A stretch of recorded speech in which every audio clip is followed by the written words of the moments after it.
Messieurs, au cours de la période sous revue, il y a eu un événement quand même très important. Il n'est pas passé inaperçu, c'est le raid de LVMH sur Hermès. Et ça, Patrick, ça mérite explication. Oh, c'est pas un raid. C'est un petit coup de main amical, mais c'est très significatif. Les coups de main amicaux de Alors Bernard évidemment, Arnault. un coup de main amical de Bernard Arnault, on a sans doute tendance à s'en méfier un petit peu. À terme, on a des exemples, il faut avoir un petit peu de souvenirs. Il faut oublier ce qui s'est passé pour être tout à fait naïf. Vous parlez peut-être de 8 ans, hein. Entre autres. Oui, d'accord.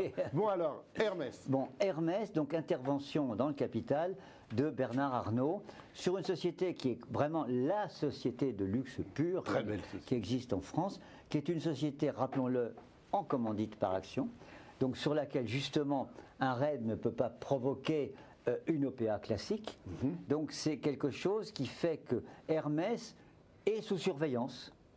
Ce qui ne fait pas du tout plaisir, bien entendu, aux actionnaires historiques de Hermès qui ne se sont pas privés de le dire. C'est une affaire de long terme. Et je me permets de rappeler que M. Bernard Arnault n'est pas actionnaire d'LVMH, qu'il est actionnaire de Christian Dior, qui a une décote d'environ 25% sur LVMH, qui rend en dividende un peu plus qu'LVMH, et donc je crois qu'à partir du moment où Patrick vient de nous expliquer que c'était un maître de la stratégie, il est bon de le suivre là où il est. Bon, eh bien, puisque vous avez la parole, moi je voudrais qu'on parle aussi, ça va même des résultats des entreprises américaines pour le 3e trimestre, qui sont bons. Hein. Oui, alors les résultats des entreprises américaines, on peut dire que c'est plié puisqu'on en a les 2/3, et les résultats sont supérieurs aux attentes. Le résultat de ces résultats, c'est qu'il y a des révisions à la hausse, des prévisions de résultats, de bénéfices pour l'année 2010 et également l'année 2011. Et ces prévisions sont revues de façon sympathique. En Europe, on est moins avancé dans les publications, on a toujours un peu de retard d'une part, d'autre part on ne publie pas toujours par trimestre en Europe,